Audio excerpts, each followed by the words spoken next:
Good morning and welcome to another episode of Fret Buzz the podcast. My name is Aaron Sefcik. And I'm Joe McMurray. Awesome. And today we're going to talk a little bit about some live concerts and the importance behind going out and seeing live material and how that plays a role into you as a musician and what it's all about. Yeah, I mean, as a musician, you need to fuel your fire, and a lot of times that can be as easy as listening to a great track, but sometimes it's even more powerful to go out and see live music. Oh yeah, absolutely. There's nothing like coming away from a live show and just witnessing the whole production of things, whether it's on a small scale or a large scale. I've been to plenty of concerts with both and everything in between.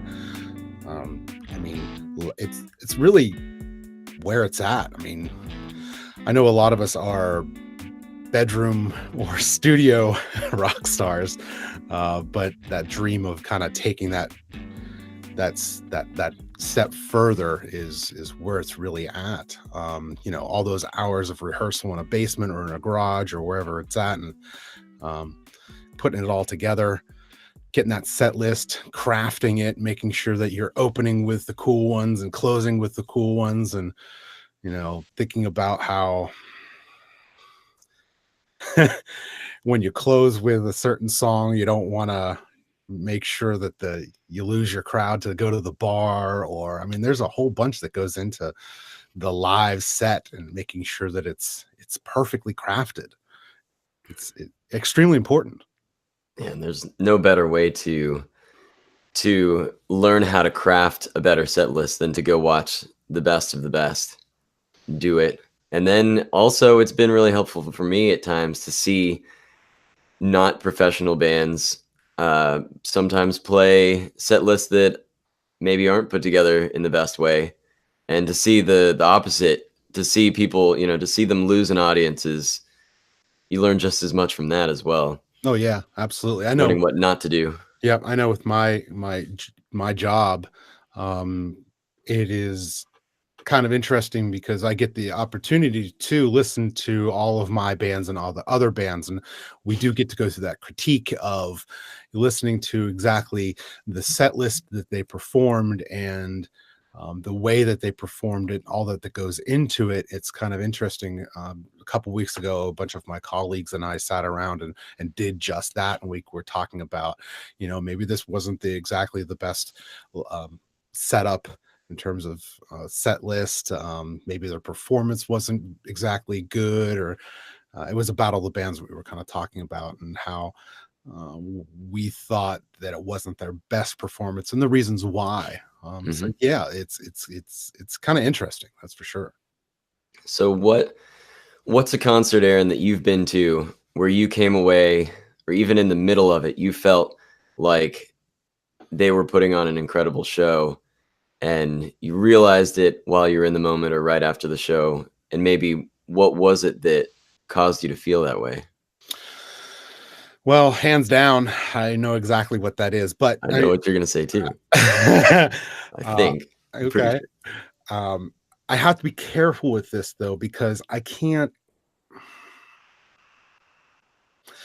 There is a certain factor for me that tends to throw its bias, where depending on where you're sitting in the venue plays a huge role in terms of how much you can enjoy your time at the concert. Mm-hmm. Had I been in the sticks, out, or out in the field or up in the bleachers, I may not have had such a good time. So I have a little bit of a skewed view, but hands down, it would have to be Rush. Oh, it's not who I thought you were going to say. Okay. All right. I thought it was going to be a Metallica concert. No, I'll get as we go on, and I'll definitely get into my Metallica stories. And I did have my moments with Metallica, and they were absolutely amazing. They really were.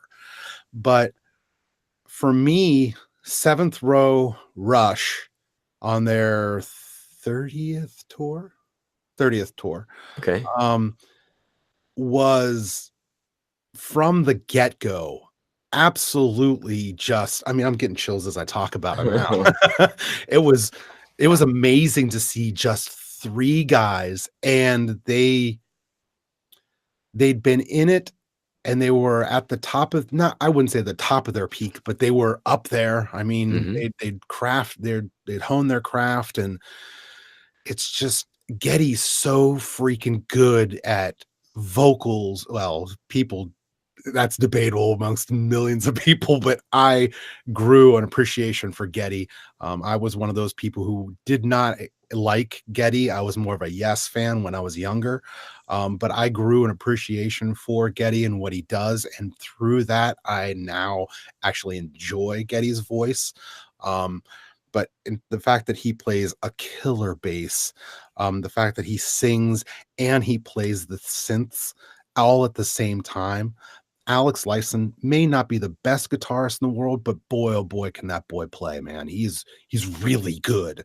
Yeah. And then last but not least, obviously, Neil's just, he's a powerhouse. I mean, he's a machine. He's one of the best drummers in the world. And you put those 3 together, and that sound that just came out of just the 3 of them blew away all concerts that I'd seen before. It was just this energy that I'd never felt. It was amazing. It was just like, wow, this is intense, and they're really, really good. Now, again, that may have been because I had been 7th row, but I've seen other concerts first row, that I didn't get that same feeling out of. So I don't know. And at the time, they weren't even my favorite band in the world. It was just like, sweet, I just get to go see Rush. Mhm. Actually, one of my students, she had just finished her dissertation, and she was leaving the studio. She's like, well, I'm leaving, so here's 2 tickets to go see Rush. And I was like, you're seriously giving me these tickets to go see Rush? She's like, yep, and they're 7th row, here you go. And I was like, That's awesome. yeah, I was like, you're the best student ever. So yeah, that was just by far one of the best concerts I've ever walked away from going, wow, that's pretty amazing. I didn't realize that you could. I mean, at that time I'd been to many, many concerts, but I didn't realize the feeling that I could get from something like that. That was just purely blowing me away. How about you? Yeah, well, I mean, that's awesome. I've never had the opportunity to see Rush, and I've definitely not seen a lot of the old classic rock bands that I grew up listening to at first. But one of the more powerful experiences that happened to me, um, I've been to a lot of festivals, like big festivals, and we'll get into that later. But Yeah, yeah, yeah. one that really comes to mind as being influential in just my general excitement about, I don't know, a genre of music and kind of crafting my own music. I was in Asheville, North Carolina back in, I think it was 2014 or 15, and I saw, it was 2015. I saw the band Big Something playing at the Asheville Music Hall, and Okay. they're a band that's relatively new. I mean, they've been out for at least 5 years now, I but know I've heard of them. I know I've heard them before. probably from me. I Okay. mean, I've been excited about this band for since the moment I saw them, but I had never heard of them, and we just walked into this place wanting to see some live music, and they are a touring jam band, and they have this kind of electronic side to them also, Okay. but definitely like their lead guitarist is, I mean, he's an awesome rock jam band guitarist. They've got a saxophone player who also plays electronic saxophone sometimes, and he Okay. plays both during the show. And they've got a keys synth player, Mhm. and I was just struck by being in the Asheville Music Hall, filled with people dancing to instrumental music more than I've seen most places. I mean, festivals you see it, but and I love, nighttime jam bands. Everybody's dancing and like really enjoying instrumental musicianship. Right. Um, you're it's the kind of thing like if you're not seeing it live, it's lost on a lot of people. But when you experience that sort of thing live, watching a band explore musically, in a way that's got the whole crowd dancing and engaged like that, Mm. it really made me an instant fan of the band. And I actually it influenced my music in the directions I was trying to take my bands at the time. Just because especially like Albino Rhino was doing a lot of, we were in that kind of genre. We were funkier, but it was, to see the response from a crowd like that really struck me. Right. And I think it was they grooved so hard was part of it. Like, it was dancey, but very much, touching on Allman Brothers and Phish and all the things that I like. And yeah, it struck me. Asheville's got a great vibe in general, and Asheville Music Hall is a cool, couple hundred people fit in there. Okay. That's really my favorite size venue to see a show. Right. I mean, people who've gone to, there's so many people out there that say I've seen this band or that band, and they saw them at Alltel Pavilion or whatever, one of the big pavilions. And it's like you said, if you're out in the grass in the lawn, it's a completely different experience than being either up close at one of those big concerts or in a small venue where, I mean, just the acoustics are so much different inside. Yeah. The energy's completely different. Yeah, when you go see a concert of any sort, you always have to take into account the venue and understand that it's going to highly dictate your experience. I think most people would say that, the smaller the venue, the more intimate and the more enjoyable of an experience. Arena and the big stadium concerts, they can be cool because you're amongst thousands, 10,000s, hundreds of thousands of people, and that's cool on a level. But I don't know that you can get that intimacy with the band that you can within a smaller venue. They are definitely good to go to festivals, that's for sure. That's one of those things that you have to experience in your life. That's just awesome. Yeah. But I like that intimacy, whether it's in a couple hundred people within a small little venue, or I do like theater concerts as well. I like going into a nice concert hall and having some good seats and being able to see somebody like Pat Metheny. I enjoyed something like that. That's really good. But yeah, so okay, let's take it back. Where did your concert journey begin? Oh man, that's difficult because I'm not entirely sure what my first concert was. Yeah. I think I saw Dave Matthews at I think it was the Alltel Pavilion in Raleigh. Okay. I was late to the game. My parents didn't really go to a lot of live shows. Like, they weren't going to big concerts. That's for sure. Right. So they didn't take me as a kid. And then I don't know if I was late high school when I finally went to my own first concert. So I was late to the game. Okay. But I think it was Dave Matthews, and it was awesome. I mean, I had never seen anything like that, but I was just out in the grass. Okay. Do you know if he had an opener? Oh man. Nope. I don't remember. I'm sure he did, but right. I do remember. I have a better memory of my second concert, and that was seeing Tom Petty play at, and I think the Black Crowes opened. Wow. And I didn't know who the Black Crowes were at the time. Right. And I became a huge fan of the Black Crowes, and they've kind of always been an influence on my go-to blues rock kind of sound. I mean, just, I like playing that. I like listening to that kind of music. Yeah. I would see that right up your alley. Yes, I could see that. But I mean, Tom Petty, of course, was amazing, and I was listening to lots of Tom Petty at the time.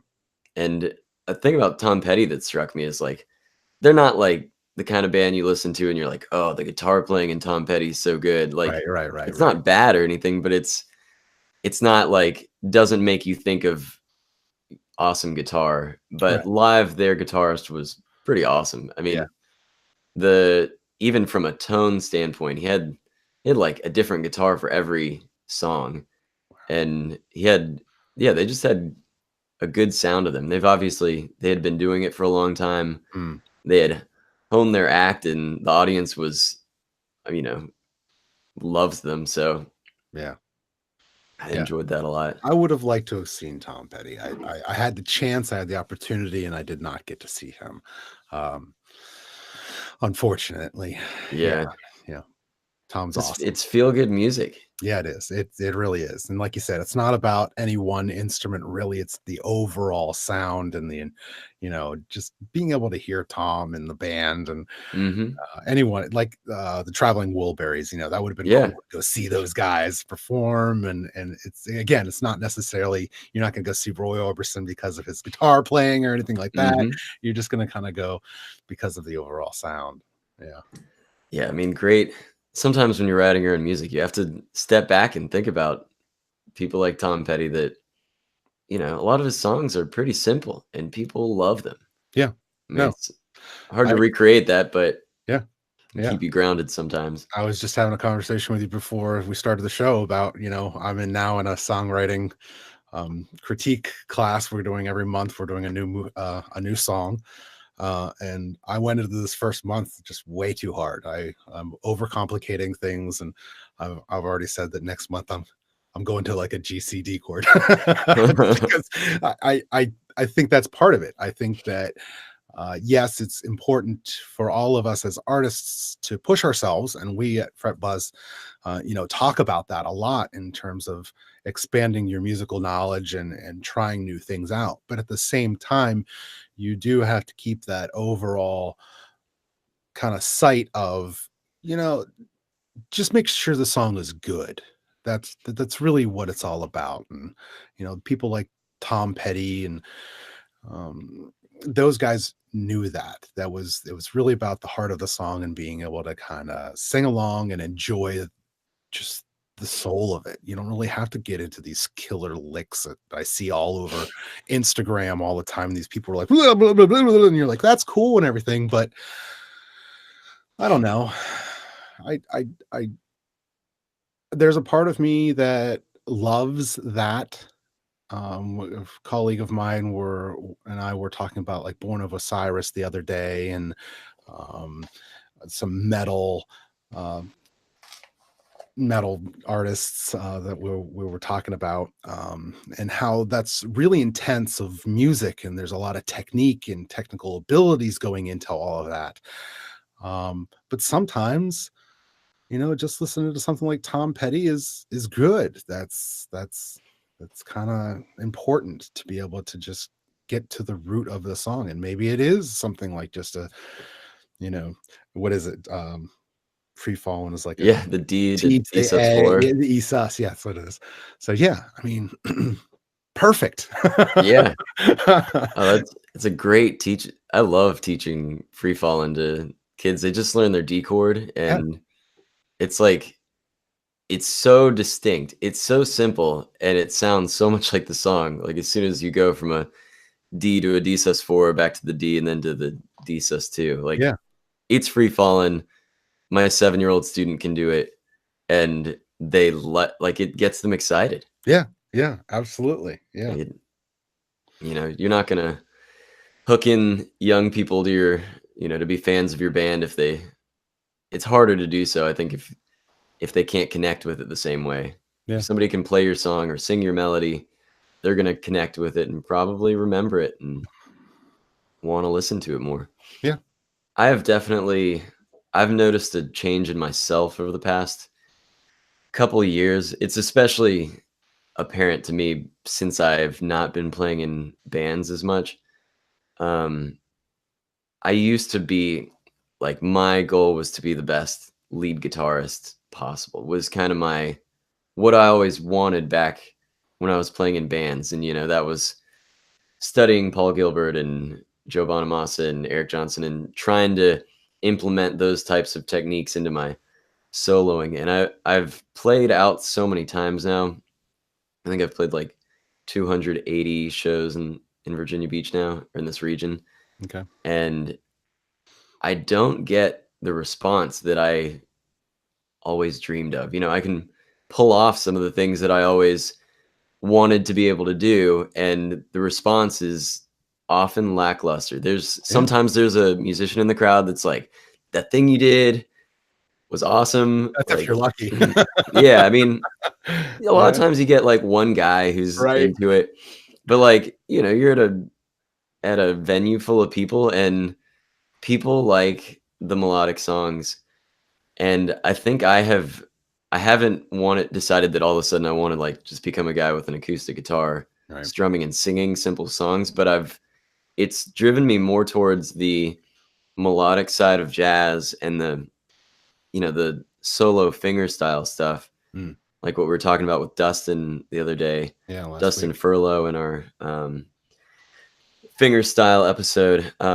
Just being able to carry a full song, melody and harmony, and make it like to be able to be sitting outside around a campfire and to play something that sounds beautiful and complete and enjoyable to me and everybody else. Like, you're not going to sit around a campfire and run some flashy pentatonic patterns and jazz licks. No, for the most part, nobody cares. Yeah, they might think. Yeah, I was just listening to a podcast myself, and the same exact subject came up, where the artist was talking about how, you know, you can learn all these crazy scales and lead lines and everything like that, but ultimately, it's not that they don't care. It's just the bar where you actually connect with that is so. It just doesn't happen. People don't connect with that as much as if, like you said, you can't fire a couple chords, sing along, because it's really about mostly songs are about vocals and the melody line and that connection. That's what people hear, and that's what people want to kind of feel. I hate to say that, because I'm, you know, I love lead guitar, and I have been driven by it for decades now. Yeah. You know, and it's incredibly fun to play. Yeah, and I've been in technical metal bands, and I love that intensity of it, but ultimately the majority of people don't really think of music like that. They just don't, and that's okay. It is what it is. And you either embrace that or you don't. Yeah. I've been digging on the acoustic fingerstyle so much recently, and I heard this song by Don Ross, who Dustin had suggested we listen to. Okay. The guy is awesome on the acoustic guitar. Like, he's awesome. Sick. Don Ross. Anyway, I listened to this song called Klimbim. It's Klimbim. Okay. And I listened to it, and I was so taken in. I think I listened to it like 10 times in a row. Wow. I mean, I was doing other stuff around the house, but I couldn't stop listening. And he does some cool harmonics and percussive stuff on his guitar at the beginning. But the part that really drew me in was the main melody is just such a good melody, and it's so full because he's doing fingerstyle, so he's got the chords and the melody at the same time, and he's getting some percussive elements. And to hear one man play something that complete on the acoustic guitar, I mean, I've been learning it for the past 4 days, and I really want to go see more shows like that. But if you haven't heard Klimbim by Don Ross, I think it's a great example of, like, the melody is not that complicated. It's a little complicated to add the chords and stuff. Right. And there are obviously technical things he's doing that are impressive. But just to hear something like that, it's having a strong melody. It goes back to Tom Petty. Yeah. And yeah, it doesn't have to be flashy, but if the group plays cohesively and they play as a band, that's why it's a band. Yeah. And not like, Joe Satriani and some guys he paid to play with him. Like, Tom Petty and the Heartbreakers, I guess his name isn't there. That's not a great example. But yeah, but it's the Heartbreakers. They're just as much as the band as he is. It's not, they fill out that sound. If you just give it Tom, Yeah. You know, it's one thing, but it is the full band, no matter who you go see. I mean, as you're saying that, I'm thinking about all the people that I've seen that are not the band anymore. It's just a single artist, and Hmm. I've got a whole book of them. It's more than just that person. Sure, I'm definitely going to see that one person, even if they are a solo artist. But even on their own, unless it's someone like our guest Dustin, who does his own thing, and even Dustin at time plays with somebody Hmm. to kind of get that fuller sound and to be able to play off of other people. That's extremely important. To be able to watch a musician up on stage do their solo thing, but then you know give the head nod or whatever it is and do the other person, have them take it away and then play off of each other. That's a very organic and very cool thing to witness and hear. I enjoy that process, and you get a lot of that with the jam band type of environment as well. Yeah. The jam band environment, it's easy to see it and connect with it. Mm, I mean, it happens constantly and continuously in jazz concerts, and it's yes. amazing. It's just a little harder for people to understand what's happening.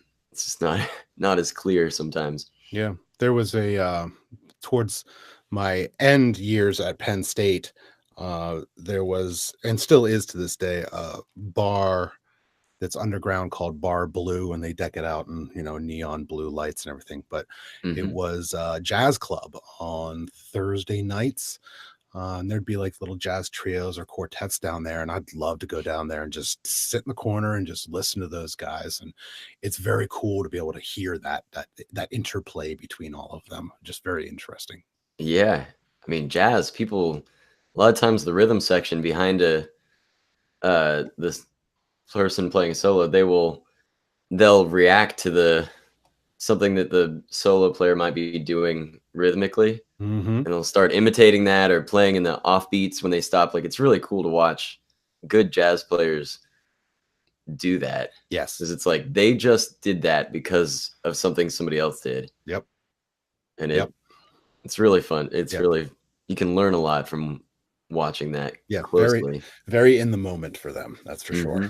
It's like there's a language that's organically happening on stage, and you're like, ooh.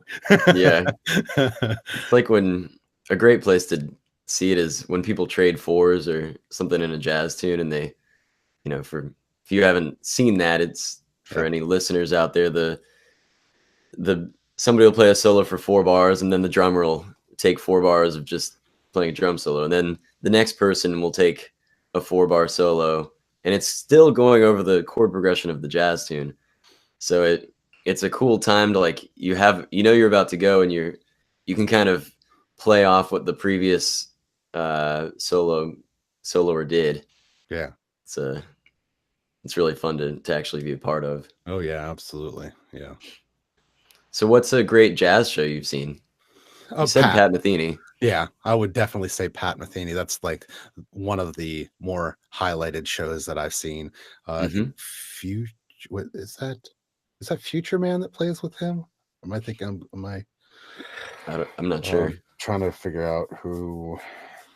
Uh, I've seen so many; they kind of run together. But yes, Pat was probably one of the highlights in terms of jazz. The Yellowjackets, that was a really good show. Oh yeah, I really enjoy them. Um, they're newer, right? I mean, they're Yellow Jackets? No, old. They've been around for a very long time. I saw them in '92, I want to say. okay. That's not exactly what I mean by. I guess my new is like anything.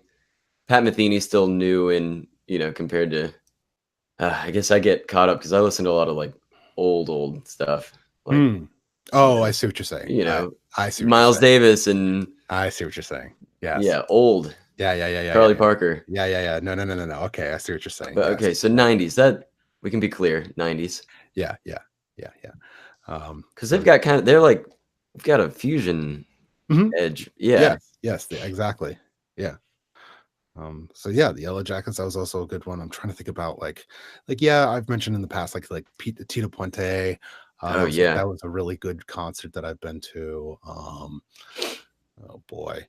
Um s- Trying to think about who else I would have seen jazz wise. I mean, like I said, most of the jazz that I had seen was, yes, those bigger concerts, but a lot of jazz that I was exposed to just on my own accord because I wanted to was going down to the local jazz club and just, like I said, sitting in the corner and just taking it all in.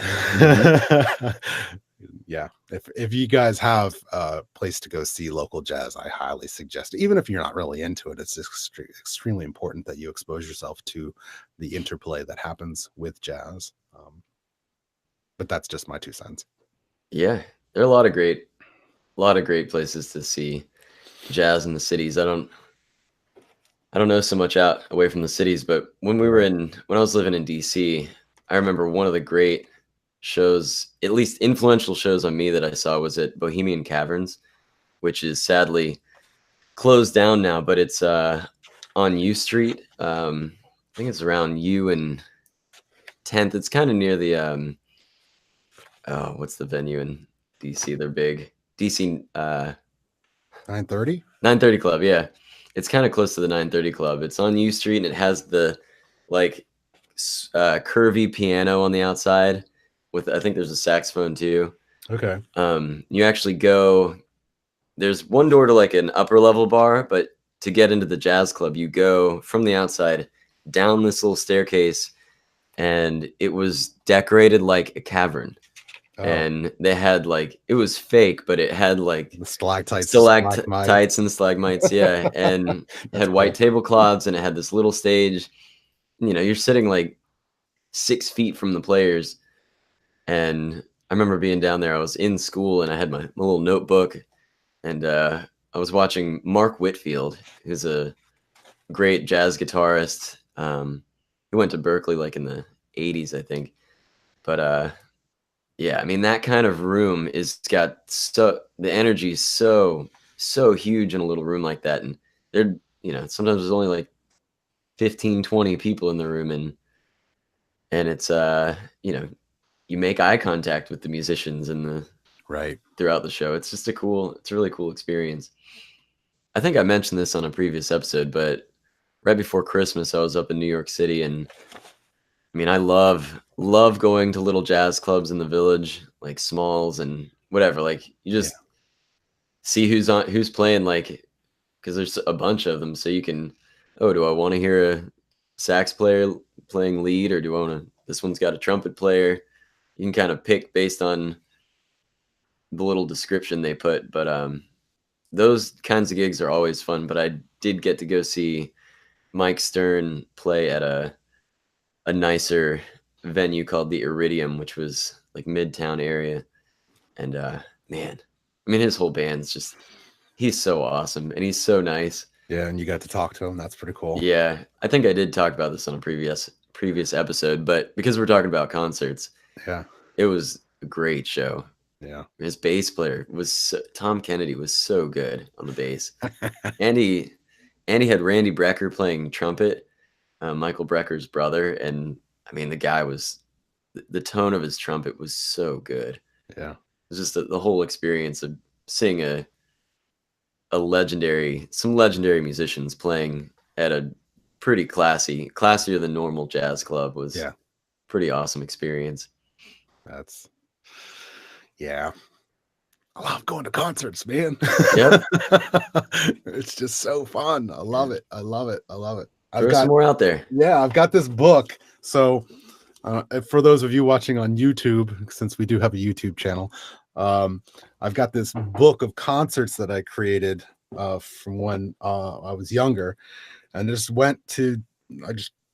it's funny because, you know, as I look through this book, it just brings this huge smile to my face to just think about all these memories that I've had and all these places that I've been to. It's absolutely mind-boggling to me to think about all these concerts that I've been to. So my very first rock concert was Bon Jovi with Jeff Healey, the blind guitar player. He was in a movie called Roadhouse with Patrick Swayze. I think I saw Roadhouse 2 Oh, okay. long ago. Can't remember anything about it, but Yeah. No. So that was my very first big arena concert. And I remember walking away from that. Like, I still remember it because I was probably 16 or something like that. But yeah, I remember walking away from that concert being like, wow, that was amazing to feel that energy from so many people and to experience that hugeness. And I think that was probably the spark of my beginnings of I want to go see concerts. That started this huge fire in me of I want to see as many concerts as I can while I can. I wasn't even there to go see Bon Jovi. Really, I was there to see more Jeff Healey. I think my girlfriend at the time wanted to see Bon Jovi, but yeah, that spurred this whole thing inside of me. Yeah, and even on this like this one, oh man, there's so many on here. So yeah, I saw Dave Matthews Band and Big Head Todd. That was a very small. That was a very small concert. That was a place called Rec Hall, and that was right after Dave Matthews had released Under the Table and Dreaming. whoa. Yeah, so that was really I was the opportunity that I was given at Penn State was pretty amazing. And I don't have it in here because I never actually went to the show, but at Penn State, there's this place called the Hub, and that's where everybody congregates, and there's all the eateries and everything like that. It's pretty much dead center of Penn State.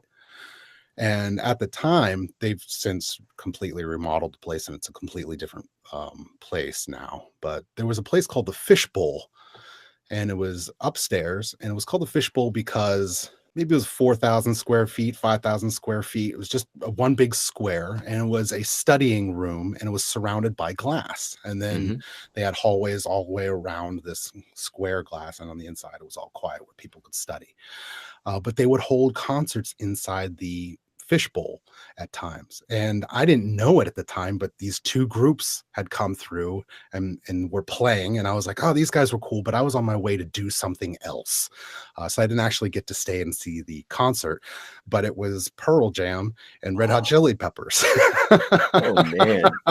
And it was like very chill and very like low key, and there weren't like a whole lot of people there, but they were pretty much nobodies at the time. So there was those kind of opportunities that were around me most of the time. So that it was kind of cool. I saw Hootie and the Blowfish, Toad the Wet Sprocket, Billy Joel, Aerosmith. I was really, really, really into Tori Amos at one point. So I got to see her. Boy, I haven't listened to her. Public Enemy, Ice-T, and House of Pain. Yeah. What year was that? 1992.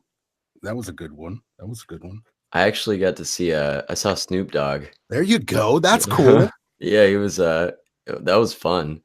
He's just got a great stage presence. Yeah. Not my typical genre, but I enjoyed that thoroughly. Yeah. Here's my Yellowjackets, 1993. Okay. Weezer.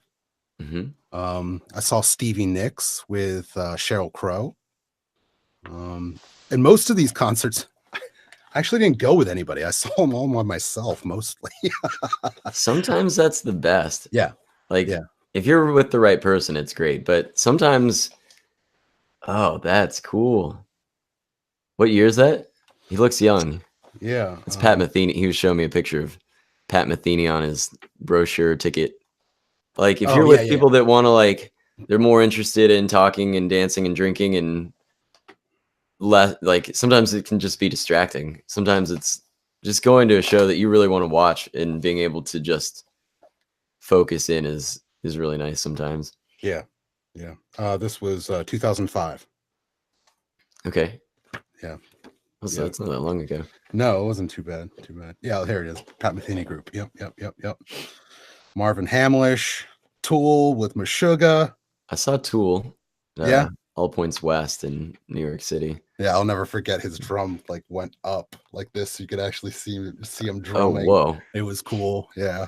I saw Blink-182 back in Charlotte, North Carolina, back, I don't know, 8-10 years ago. And Travis, the drummer, they actually like lifted his drum stage and had it like doing crazy stuff all over, 30-40 feet in the air. It was pretty awesome.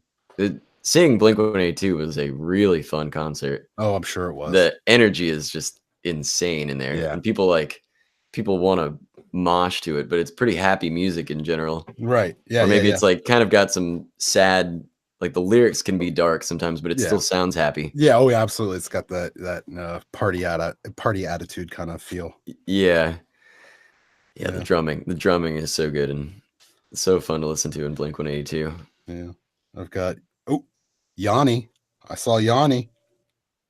I don't know who Yanni is. And I saw Yes. That was a good show. Let's see. Megadeath.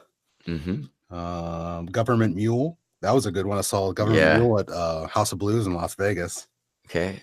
I saw them. They played at Duke back in 2008, I think. And I was wandering around and I like ran into the tour bus and I had bought a shirt and Warren Haynes was standing there and he signed it for me. And I still have that shirt. I wore it. Cool. Yeah, I wore it so much that the signature is completely gone. Oh, but like, what was I gonna do? Like, put it in a case? Yeah, right. I was like, he signed it. Right. I wore that for years. Yeah, because I love Government Mule. I love the Allman Brothers, and I love that Warren Haynes and Derek Trucks came out of that, and seeing Tedeschi Trucks was one of my favorite. Yeah, I've seen them twice. I saw them at Bonnaroo in 2014 and Lock-In Festival in 2016. And Tedeschi Trucks is, to me, I mean, it goes back to like the Tom Petty kind of thing. Like, as a band, their sound is so good. Like, everything sounds so right. Her voice, Susan Tedeschi's voice, is like makes me melt. And Derek Truck's slide playing makes me melt, maybe even more. And then like, now they have they have a horn section.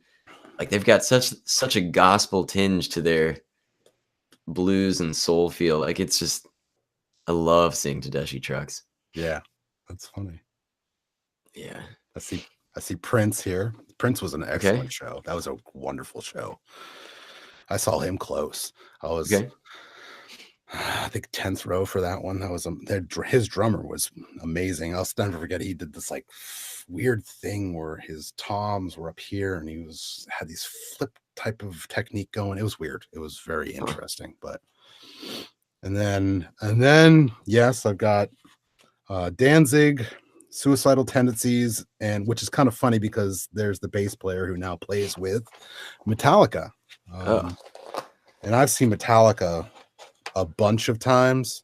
I was obsessed as a teenager with Metallica.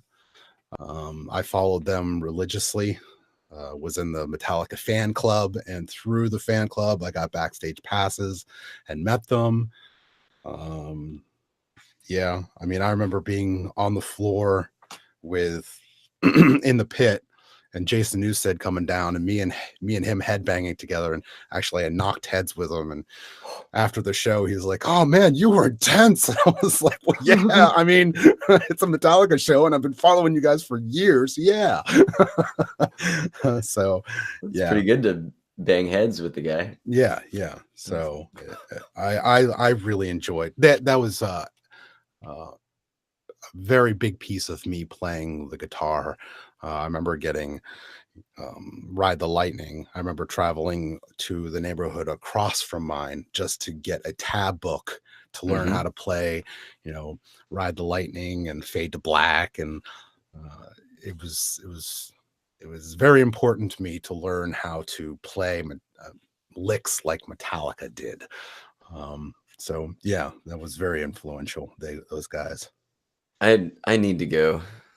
I don't really know where to go see a metal show around here, but I mean, you guys back long ago with Tony, we were talking about metal and we did those 2 episodes, and yep, like you were talking about the feeling, like the raw power behind the sound. Yeah. And I still need to experience that. Yeah. It's intense. It's intense. And just like for someone who's not accustomed to going to a jazz show and they're like, I just don't understand what they're doing and it doesn't really make sense to me and this isn't really music, you kind of have to sit down, just like with metal, you have to sit down and just kind of take it in and try to appreciate exactly what's going on, the hours and how they've pieced it together. And it may not be your bag, it may not be, but to kind of just soak it in and try to appreciate what's gone into it is it's important to be able to do that.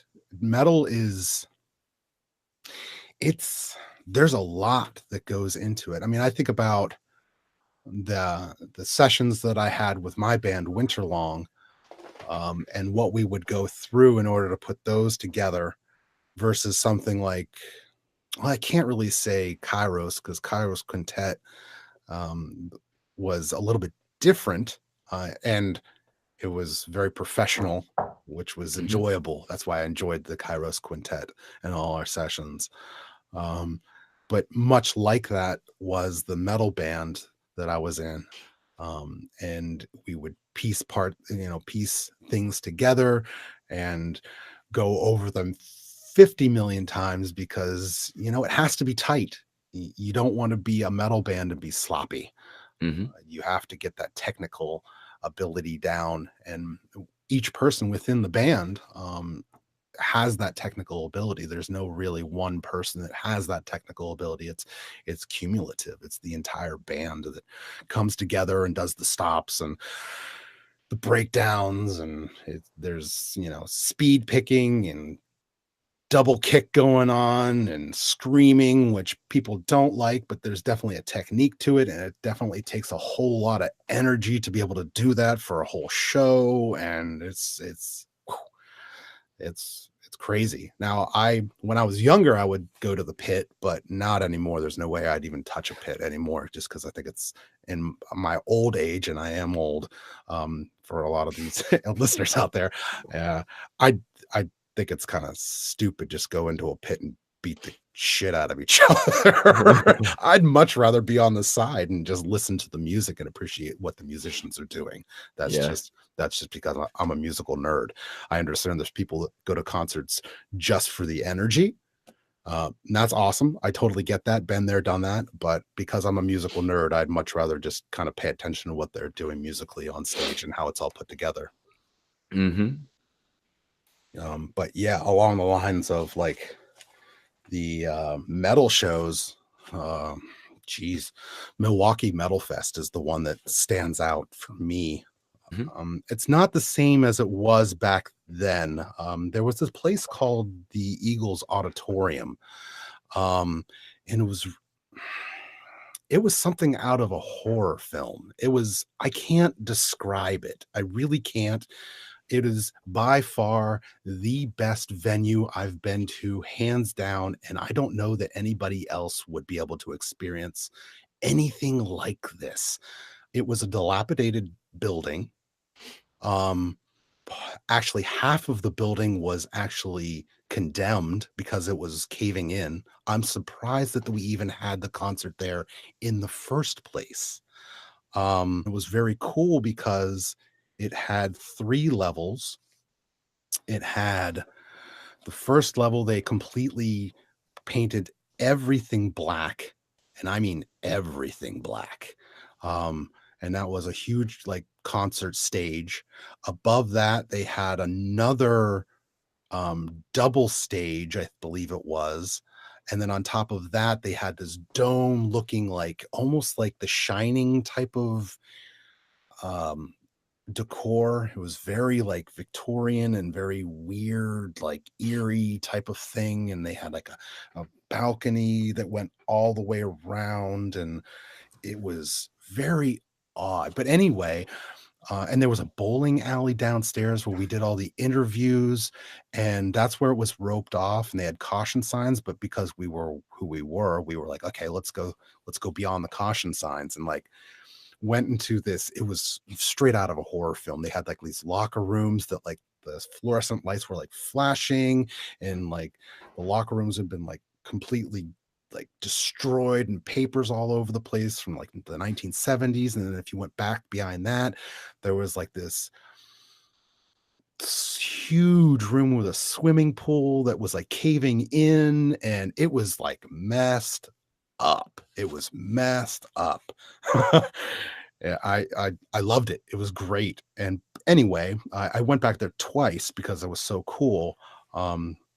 Milwaukee Metal Fest had people like, I saw Death there. I'm seeing pictures here of Chuck Schuldiner. I saw, there's so many bands that I saw from this. Actually, the first time that I went with at the time Gary Owen, who was my guitarist, and then the drummer VJ. We all went because VJ had he was part of the metal show that was at Penn State at night, so he got press passes. So we all went out to Milwaukee Metal Fest to do interviews for the radio show. So we got to meet and greet like Cradle of Filth and Meshuggah and all these high profile people at the time. I got pictures of Venom, got all their signatures, talked to them, actually had really extensive interviews with them. Just all these high profile metal bands at the time that, at the time they weren't huge. Death was definitely getting there. Meshuggah was definitely getting there. Cradle of Filth was definitely getting there. But these were people who were just getting their, foothold in the metal scene at the time. Iced Earth. I should try to go through this book and try to figure out who all these people were at the time. But yeah, it was a amazing experience to be able to go see that Medi. It was a 2-day Napalm Death, Disembodied. I definitely want to see you, Incantation.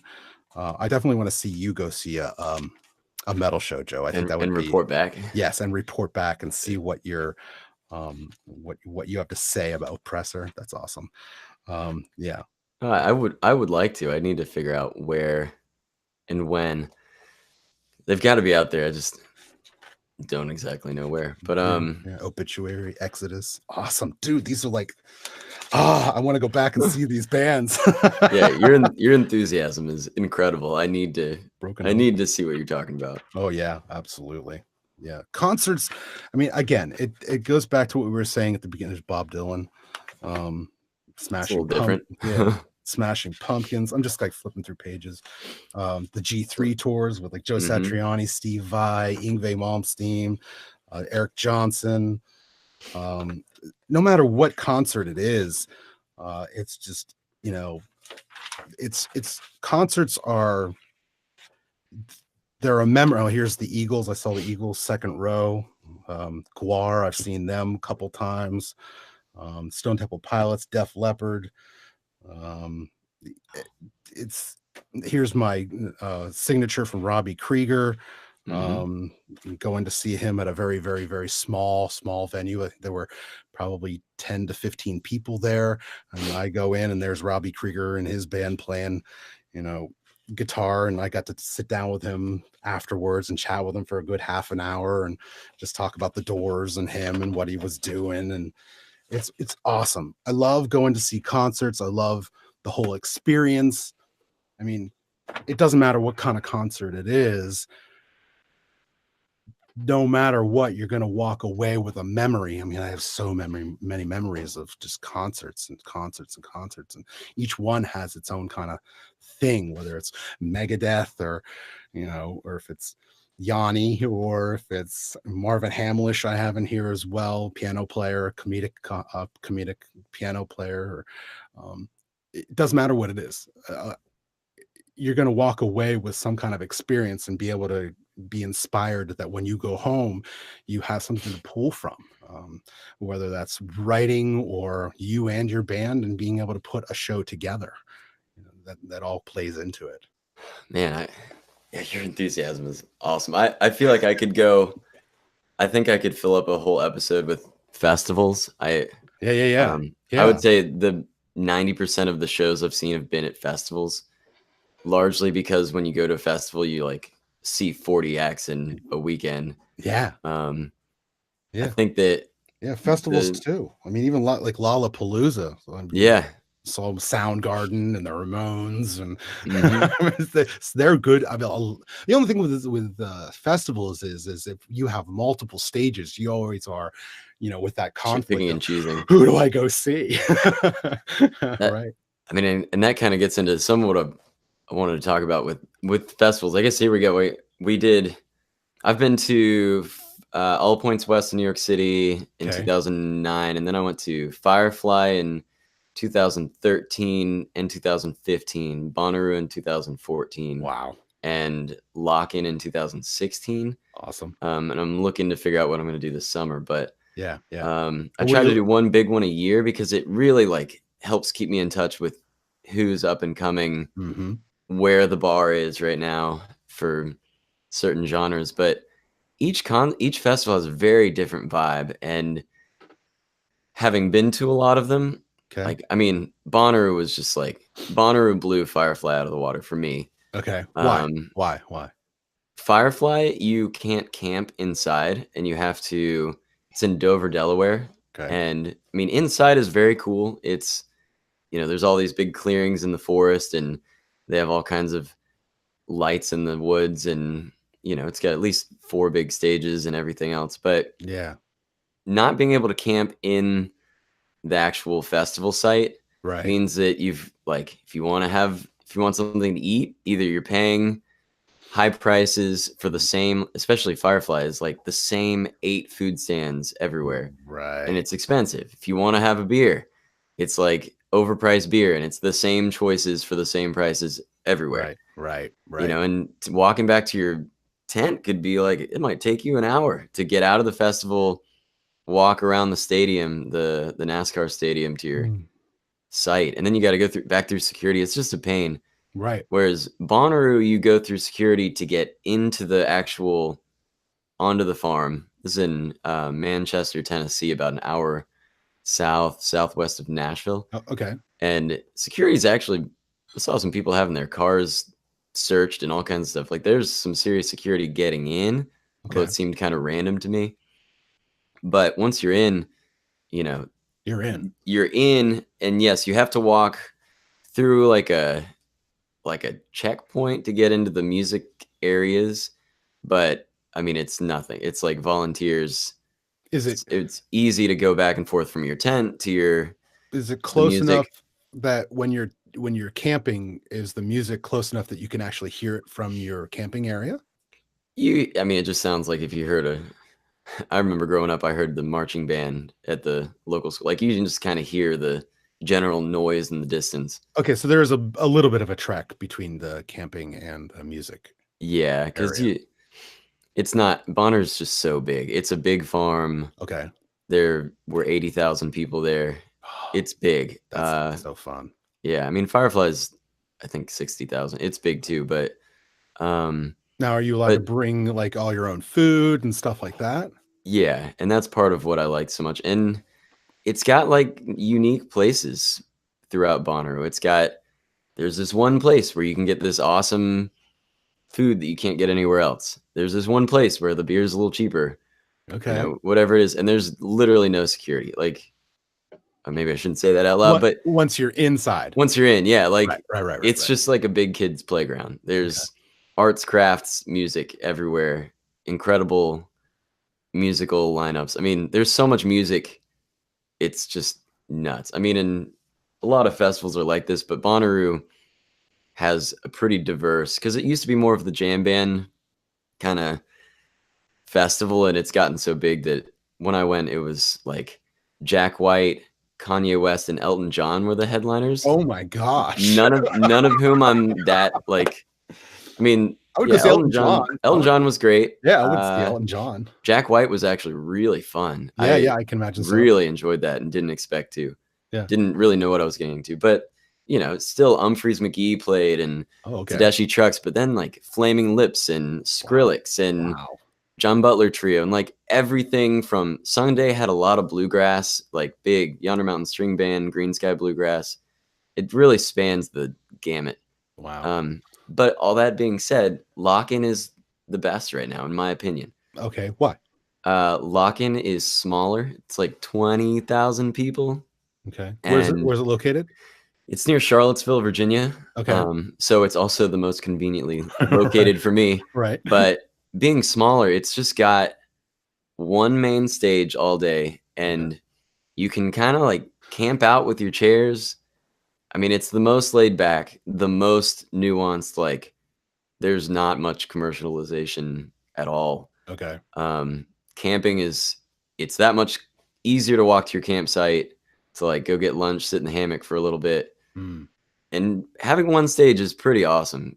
You know, Bonnaroo, if you want to see everybody, you're like in the back of one show, and then you're zipping over to see somebody else, and you end up in the back of that one. Yeah, it's a lot of work. Yeah. When I was at Lock-In, Phish played they headlined 2 nights. Umphrey's and Ween. Maybe it was Ween was actually the headliner one night, and Tedeschi Trucks headline one night. But Phish the last night played a double set, and I spent all day working my way up, and I kept thinking I was going to go to the bathroom. I saw Gary Clark, and I was like right at the front by the time I saw Gary Clark Jr. Yeah. And then Phish came on. I was like, I can't lose my spot. I was by myself. My whole group had left me, and I had like a Camelback on, and I was like sitting down in the middle of, 5th row, 5 heads back from the stage, and I saw Phish play. They played for like 2.5 hours, and I was like from me to you, from Trey playing, and like I could see his fingers. I could it's like you were saying earlier about being up close. Lock-In's the kind of festival where you can get that close consistently. Bonnaroo, I've gotten really close. I was really close to Sublime and Chili Peppers at Firefly. I've been up close to those, but you do that, you sacrifice to get there. Right. You might have to get there. You might miss an entire concert, and you're just pushing forward with nothing on stage for 2 hours. Right. And then you got to go to the bathroom. The whole thing is a bizarre experience. Yeah. Like if someone could come up with a portable like way to go to the bathroom, it would be better than a bottle. I was gonna say it would be a bottle. Very helpful. But Lock-In's just laid back. Lock-In has the best combination of the best jam band kind of scene music, jam band, southern rock, blues rock, and the size. It's just got the best vibe for me. Now, so most of these are going to be multiple day events. Correct. Bonnaroo is 4 days. Wow. Firefly is 3 or 4 now. Wow. I think Firefly is 4 now. Lock-In's only 3, I think. Although maybe it's getting big enough to be 4 now. Yeah. See, I've never done a 4-day event. I think that would be, you'd have to go with the right people. That's for sure. You got to get the right people. Yeah, you got to get the right people to be able to do something like that. You need people who are open-minded, like about their musical. Well, generally, if you're going to a jam bandy kind of, I don't want to typify anybody, that's for sure. Don't give me any angry letters. But I would say that generally, if you're going to go with a jam bandy kind of vibe, that is the kind of person that's generally going to be open to camping out and being dirty for a couple of days, not worry about showers and stuff like that. So I would totally do that. I would do that with a good group of people, or I would even do that on my own. I would people are super nice. We've adopted people into our groups. Like there's like random 1 or 2 people beside us, or rarely by themselves, but there's like a couple that came and they happen to be camping beside you, and you just kind of, there's always acoustic guitars and djembes and stuff around, and we bring the big shade canopy and a camp stove and chairs, and that just sounds that's also fun. If you like, my wife didn't camp growing up, and like I explained to her, like camping, having fun camping is half the battle is knowing how to camp well. Right. Like if you just go out there with nothing, it's gonna be crappy. Yeah, it's But gonna if you show up with all the good, good food and a way to cook it, chairs and comfortable sleeping, like thermarest sleeping pads and a good tent, and you know how to put the tarp under it, right? So, if it rains, you're not going to get wet. Like right. there's some obvious things, little camping skills can make the whole experience way better. Yeah, absolutely. And that's, it's not just the festivals. It's not just about the music. It's really having a good group and having, it's all the jams around the tent and all the like crafts and arts and all the other stuff, like just literally wandering around a giant farm in the middle of Tennessee or in the mountains of Virginia. Yeah. Like beautiful weather, alcohol and drugs. There was one I did, all points west in New York City. It rained hard one day. That would I remember seeing, so fun. it was absolutely fun. It was one of the most fun things. Like I saw the Black Keys in 2000, I guess it was 9 at that, and like didn't know who they were. Yeah. And like it was just a mosh in the mud, like not like an angry mosh, but just everybody's jumping up and down in the mud. And at that point, you just don't care. Yeah. People are like sliding in the mud, like running and diving and sliding in the mud. And like it's an awesome way to see a show. Yeah. Crowd surfing. Yeah. I've crowd surfed my way up to the front of the stage and been ripped off by one of those security people at the front. And they just like funnel everybody. I mean, so many people are doing that. They just funnel you. They're just trying to get you safely off the crowd. Yeah. Out of the way. And you have your like moment of glory. You're like 2 feet off the stage.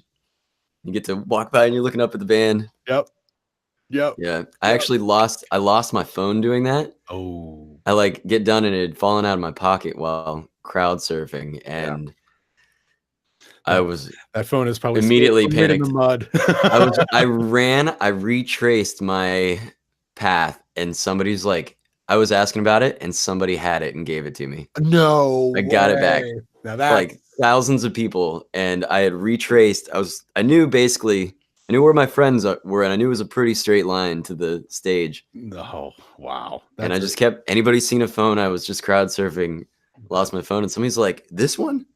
Oh my gosh. Oh my gosh. That's a needle in a haystack right there. Yep. That's funny. Wow. That was I was watching Incubus at that was at the DC Chili Cook-Off. That would have been a good show. They were awesome. That was Incubus Cake. Yeah, it was a cool, like that was a 1 day thing at the old RFK Stadium in Washington, DC. Yeah. I don't know that they do it anymore, but it was, music and they actually had a chili cook-off, and you can go, and they had 50, 100 chili people. You could buy chili. Wow. Festivals are the best, man. They are just, I mean, a concert is a venue concert where you sit in a seat, or you go to a little concert hall and a bar or something like that, and you find yourself a table and you get drinks and all that. That's definitely fun and intimate. And there's a lot. I know we were saying this at the beginning. I prefer that. But now that I think about it, there's no real one is better over the other, because you get a different experience from each. Mm-hmm. You get that intimacy, and you get the, you can go to the bathroom anytime you want. You get good food anytime, and it's only a couple hours. You get to go home.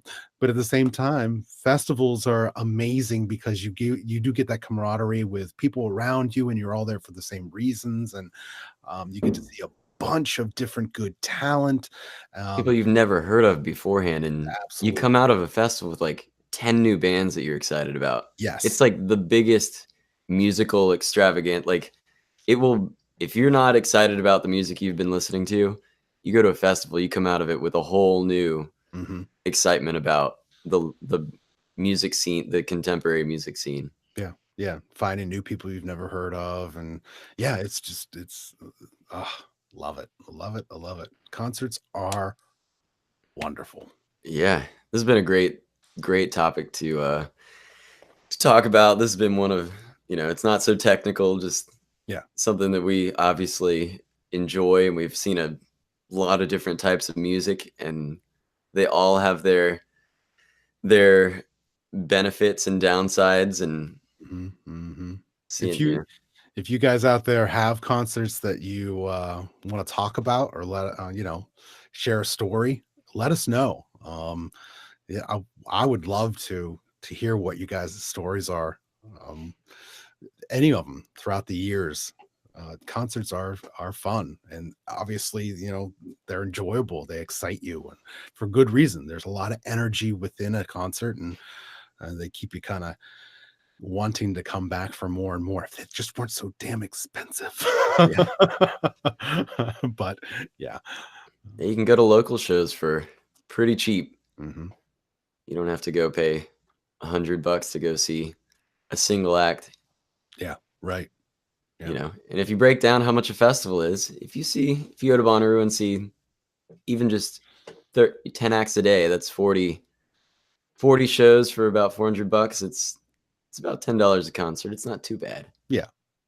And as I'm sitting here, I'm thinking, go out and support your local music.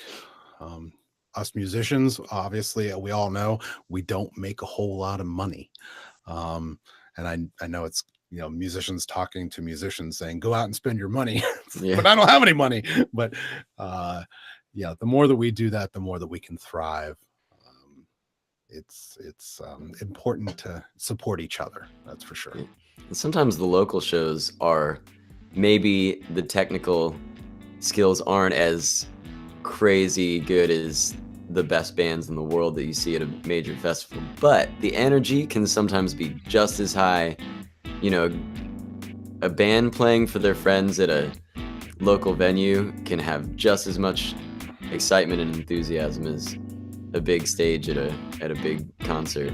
Yeah, absolutely. And like you said, you may be going on your way to somewhere and traveling through the fishbowl, and all of a sudden you see this band labeled Chili Peppers and Pearl Jam, and you're like, I never heard these guys before. I wonder what they're all about. And you might pass up an opportunity. And just check out as much as you can. It's important. Yeah. Thank you for tuning in for another episode of Fret Buzz, the podcast. We definitely appreciate it.